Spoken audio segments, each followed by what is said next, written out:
Everybody, what's going on? Another episode of the Just Show with yours truly, Justin Werley. What's going on?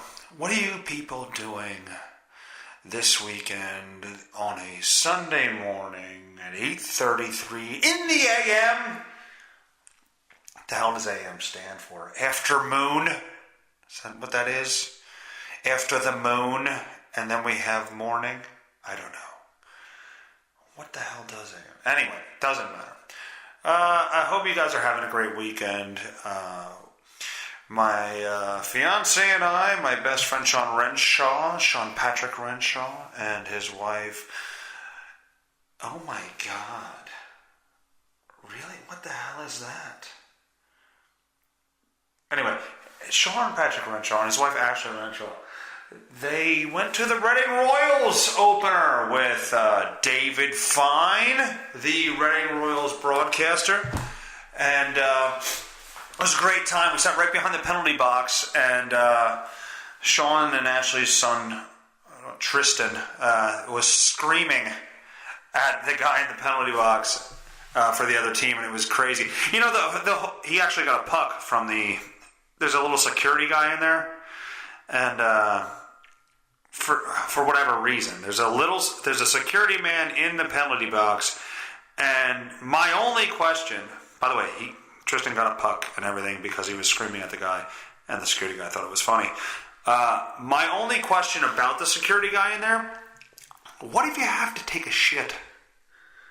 You're stuck in that box.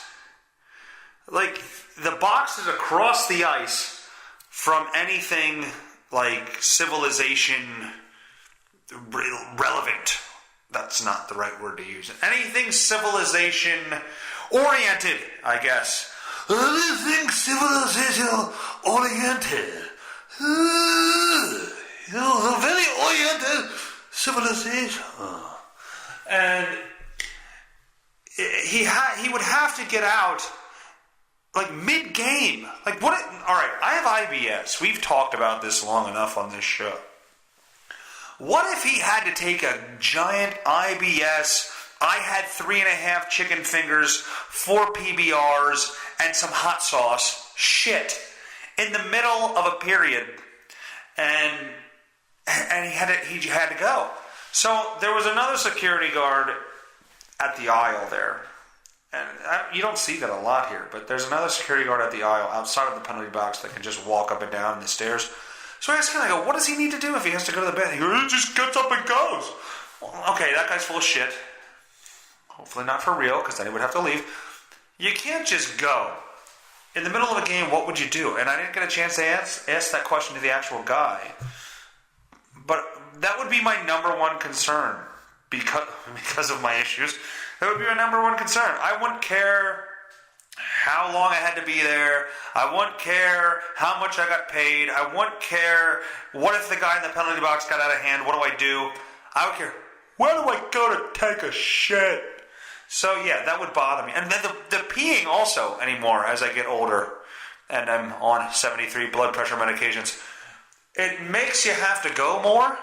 You get all the salinity out of your body, and you have to pee quite a bit more. And achoo! Anyway, you have to pee quite a bit more, and I noticed that there's nowhere to pee in there either. Like, there's 3 water bottles. There's 3 water bottles in there. I wonder if he would just pee in a water bottle.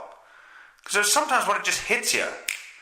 Now, keep in mind, I've pissed myself at an Eagles game before. I don't know if I've told this story on the show before, but I have I've urinated in my pants at an Eagles game. My uncle and I, well, my whole family and I were tailgating. Oh, it was a Sunday night game, like an 8 o'clock game, and we were just boozing from like 5 on, maybe even 4 o'clock on, and we're just pounding beers. Most of the time at Lincoln Financial Field, you can just go to there's a fence at the corner of the parking lot. You just pee through the fence, and the cops go, nah, whatever. They're just pissing. Leave them alone. And it's fine. But at this point, we were in the stadium. Like, we just gave our tickets and just got in the stadium. And I was like, walking to the ticket guys, I was like, fuck, I gotta piss, son of a bitch. And and once we get in, I'm like, all right, we need to find a bathroom, like right now. Well, we found the first bathroom as you get into the building, into the stadium. And automatically it's like, okay, this line is really long, and I'm about to piss my pants now. So I don't know that I'm going to be able to make it to the bathroom. So we're standing there, and we're standing there, and we're standing there. And little by little, we move up, and we move up, and we move up. But I'm like 3 people back now. My uncle's in front of me. And he's like, you're just stretching your bladder. You're just stretching your bladder. You're okay. You're just stretching your bladder. And I'm like, stop fucking talking. I'm going to piss my fucking pants. Jesus Christ. And no matter what he said, it didn't matter. I'm like, this isn't going to be good. This is going to be a big fucking problem. So I jump in front of him and like 2 other guys, and I kick in the freaking stall door. This one guy just got done pissing. He's now walking out. And I get my dick half in and half out of my pants, as well as the urine. I pissed half of the piss in my pants, half of it in the toilet, and there I have to come out of the bathroom in front of everyone, piss-filled pants. I apologize for the stuffy nose.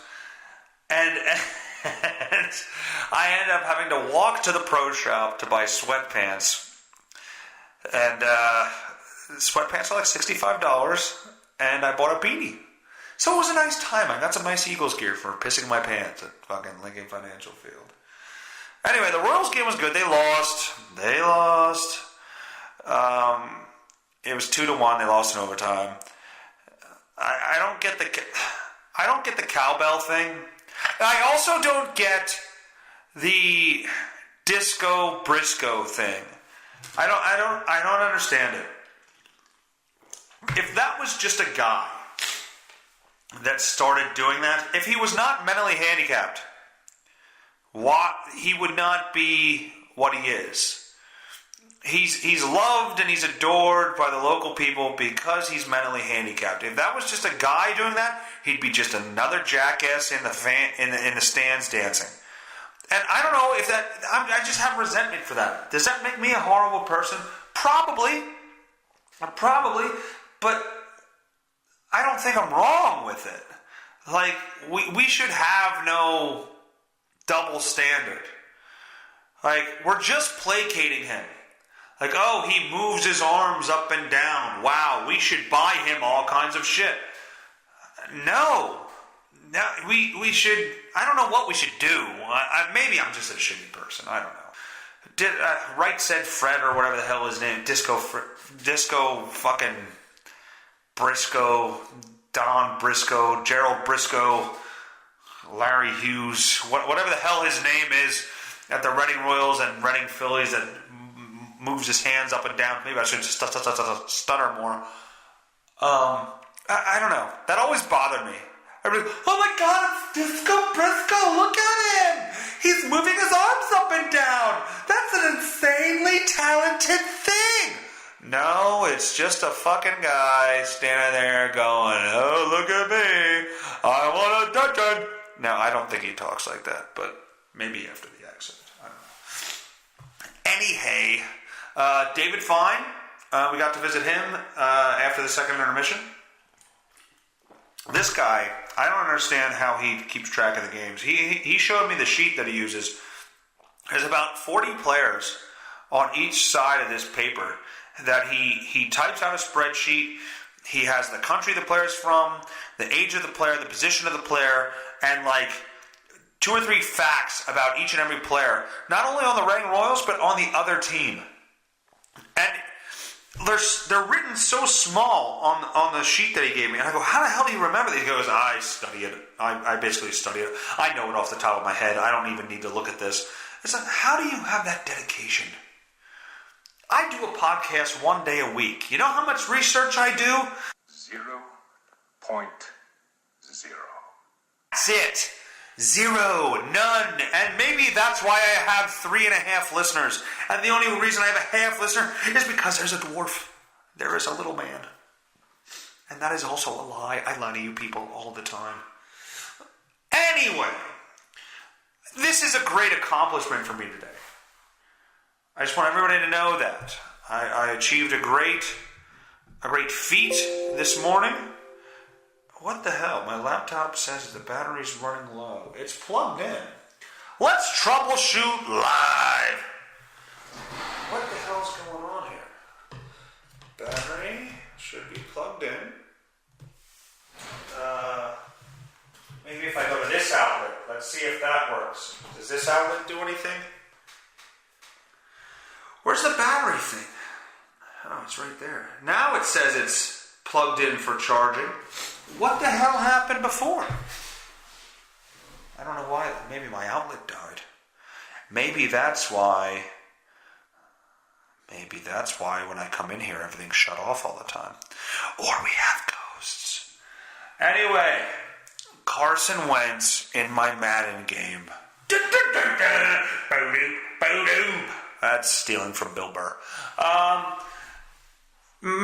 Carson Wentz, 552 touchdown passes in his career now, because I have played 15 Madden seasons, because I have that kind of time, and that is what I do, because I have no life, except for this podcast, except for going to Reading Royals games, except for making steaks and briskets and ribs and pork shoulders in my smoker. I play Madden, and I am not ashamed. Anyway, that's a stat that's exciting for no one but myself. And I would hope that Carson Wentz actually gets there one day and gets to that point in real life.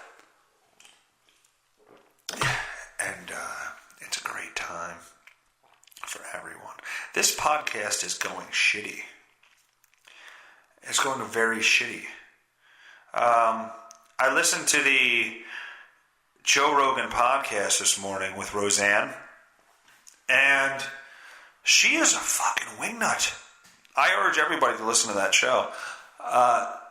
She's off the wall. Off her rocker, if you will. If she had a rocker. Off her Gene Simmons. Ugh, that's gay. But she's all over the place. Like apparently she was in a mental institution when she was like 15, and she was like given all kinds of drugs. She admitted herself at 15 years old, which I think is horseshit. I don't think that that's accurate. But I don't know. It's a very interesting podcast. I'm not doing it justice at all by speaking about it, but I think it's something everybody should listen to. It's very interesting. She discusses the tweet that got her fired. She discusses the new Connors show, which I think is a shit show. I don't think that show should be a thing. It's the Connors. It's how do you have Roseanne without Roseanne, as Joe Rogan put it? You shouldn't have that thing. Anyway, this show is going nowhere fast. I've had to pee 3 times. I have not gone, but I've had to pee 3 separate occasions here. Should we do some news? Should we do some news to just plow through this week till I can get one of my guests on the show? Shall we just plow through? By the way, the next 8 days at work are going to suck. In case anybody out there is not looking forward to their week this week, my foreman, Hefe Burkert, is what we'll call him, is going on a nice cruise. He's going on a cruise to Hades. Some people call it hell, I call it Hades. He's going to Haiti. He's going to fucking Afghanistan. He's going to Kabul. He's going to, Iraq on a cruise. And he'll be gone for a while. So it'll be a bunch of days, solo at the old workplace, which is fine. I understand, go on your vacation, enjoy yourself. But my week is going to be, it's going to be interesting. It's going to be a lot of stress because I don't deal with it well. I do what I can, and I try in the moment not to overwhelm myself with things, but then when I come home, I think about all the things I wanted to do and should have done better, and it just eats away at my soul. So that's just the way my next week is going to go. Not that you people care. You're just all about, why don't you have a funnier show? Kelsey, most of this could be cut out. You're probably right. I would say, I think I've been on here for 15 minutes. Probably 15 minutes could have been cut out of this show. This is the Seinfeld episode. It's about nothing. Story? Do I have a story? Why did I just say story like somebody asked me, hey, do you have a story? Nobody asked me anything. I'm in a room by myself. But yet I acted like there was someone here. What story do I have? Oh, crap. All right, I'm going to go take a leak, and then I'm going to think of a story to tell you people. Then we're going to get to the news, and then we're going to get out of here for the weekend. Back. All right, so the story we're going to hear today, story time with Justin Werley. I wonder if I can find some gay music to put here. All right, so this is the story of Justin's first time. Yeah, I'm coming with the heat. I'm coming with the high hard one, or the medium-sized hard one, if you listen to the last show. All right, so my first time with a young lady was originally supposed to be after prom. I was a sophomore or a freshman. I was very young. I was 15 when all of these stories take place, by the way. I was between 13 to 16 years old, I think. So we went, she was a senior. Yeah, I got that kind of pull. That's right. And she asked me to go to prom with her. We were dating at the time. She was what I would call back in the day, and I will say this again, my kryptonite. These girls who were emo-ish, they were kind of trashy. They wore sweatshirts all the time. They weren't your typical, oh my God, look at her. It was always look at that trashy girl there. I love that. Like, that was my thing. That was my thing. That is kryptonite to me. That's why my fiance has to kind of worry. She's like, she sees a beautiful girl walk down the street, and like the definite 10, definite 1 out of 10. She's at 10. Walk down the street. She doesn't have to worry about that. She has to worry about the trashy girl that fucking, has skater shoes on and, way too much eyeliner and is wearing a Echo hoodie with a rhino on it or whatever the hell that brand is, and wearing Janko jeans. That's the one that was always my kryptonite. But anyway, so this girl was sort of like that without the Janko jeans. But she asked me to go to prom. So a buddy of mine, again, Derek Kirshner, you need to get on this podcast. We got this limo. It was a horrible limo. It was a baby blue colored limo, which I immediately had a stomach ache in because why not? And we got to prom. We had our little stupid food. We danced around a little bit. And we went back to, I believe, my girlfriend's house. And we thought her parents weren't going to be there, and they ended up being there, so we all got sent home. They sent all of us home. So we decided, once Derek's girlfriend's parents went on vacation, we were going to have a party at her house, which we did. Here's the problem. Justin decided, and I don't know if I told this story on here before. Justin decided, myself, I speak in the third person because I am that important, to have a giant bowl of popcorn in the afternoon. Buttery, very buttery and salty popcorn. Like the popcorn that you pop in the actual popcorn that you go pop in the popcorn popper. And then I dumped probably a stick and a half of butter on it and a ton of salt. So I ate that. And then later on in the day, I thought, let me eat a freaking Hershey chocolate bar. So I ate a big buttery bowl of popcorn, and then I ate a chocolate bar. And we get in the car. They come to pick me up in her car, which is some old beater car, like some boat of a car. And I'm in the back seat, and my stomach starts to hurt. But I'm thinking, okay, I know what this is. Like, this is the new after prom party. This is where after prom couples have sex. This is what this is for. This is the only reason for the after prom party. So, we're in the car. My stomach's, turning at this point.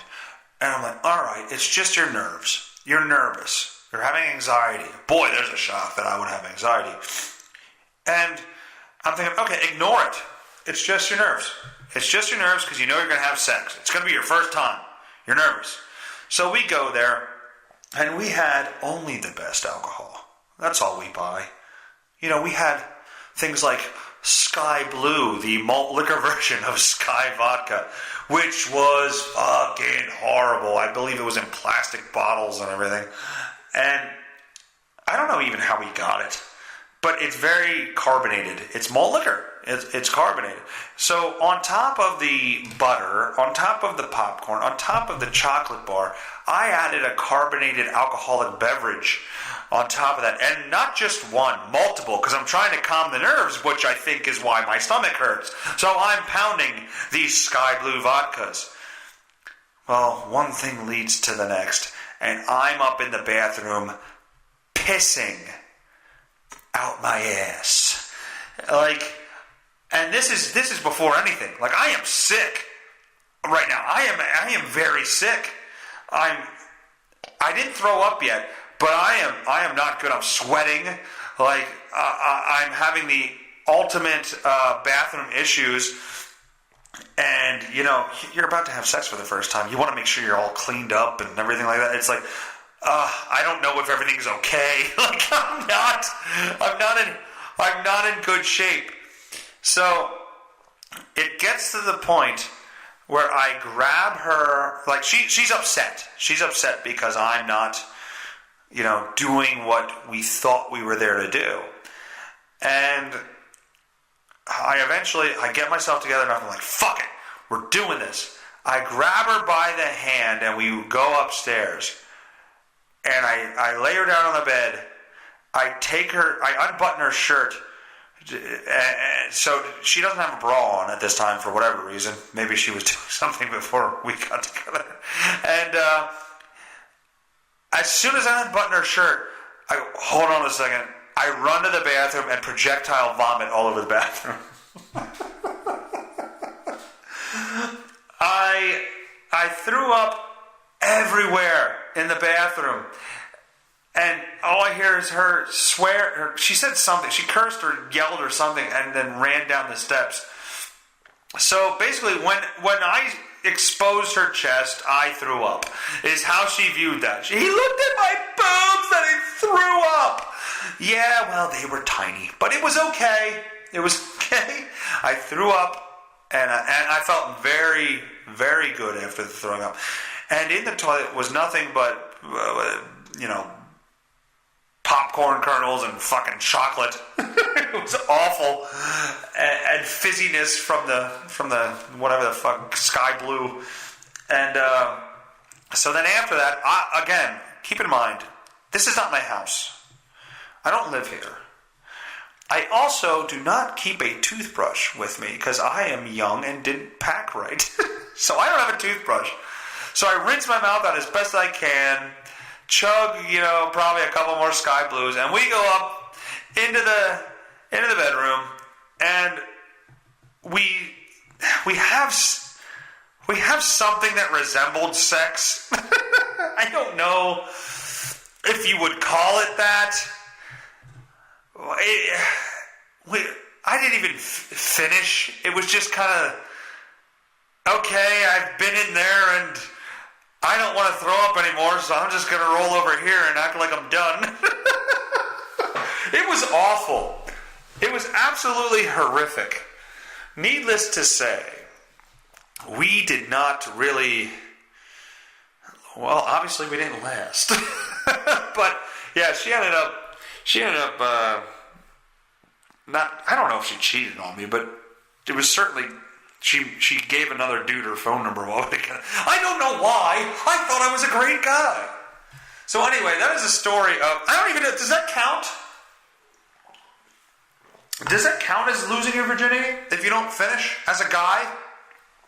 Or does your dick just kind of have to go in a vagina? I don't know. Well, that was the first time.